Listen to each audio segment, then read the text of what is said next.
Hi guys, Dr. Heather Brown. So, attachment. What is attachment? And why do we have it? Well, attachment occurs when you want to connect with somebody else. And the boundary of them and you becomes a little bit blurred. So for somebody who overly attaches, instead of holding on to their sense of self, they're more comfortable kind of like reaching in together and holding on. So I would say things like, I'm always going to be in your life, and I'm always going to be there for you, and you're never going to have to go through this world alone as long as you live. And I meant them with absolute love, and I meant them from my heart. But in this last year, when I've said them, I hear two things. I hear, I'm fearful you're going to leave me. And I also hear, like, I'm going to make you stay. Both bothered me. But the second one really bothered me, because my words were saying, I'm going to love you always. But my intention was saying, I'm going to be with you always, and you're not going to let go of me. Now, the first time I started to realize it was when I knew I had an unrealistic fear. And we all have them. Mine was on abandonment. And it makes sense. My mom killed herself. My husband died. So I've lived a lot of my life on my own.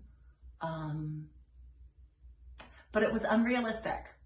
And I would say things to my kids like, promise me I'm always going to be a part of your life, and promise me you're always going to love me. And they'd laugh and they'd say, of course, Mom, you're amazing. We love you. And one day my daughter said to me, I don't know how to do life without you.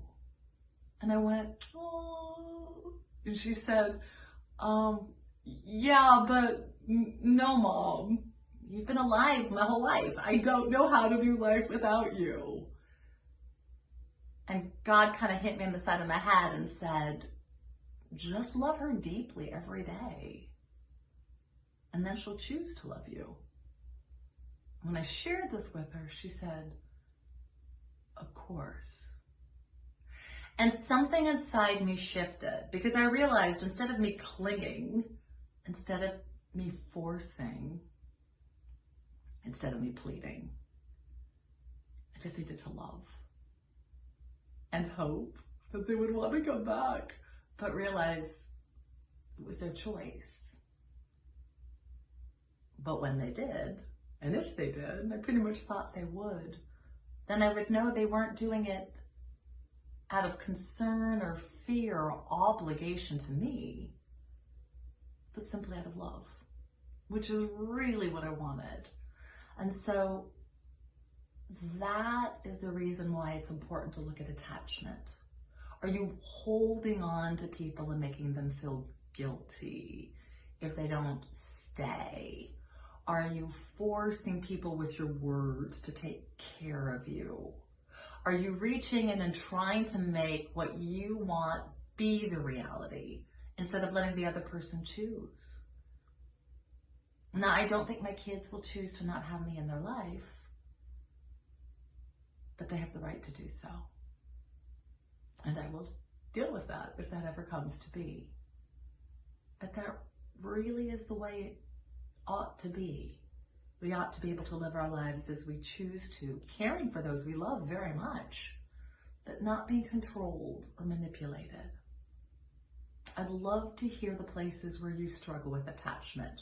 It's a place I'm still working on. I still see it come up with my fear, with my concerns, with my doubts, and I wrestle with it because people should be around because they want to be, not because they feel they have to be to take care of me or you or anyone else, but out of genuine love. I'd love to hear your thoughts, and next time we'll go a little further. Blessings.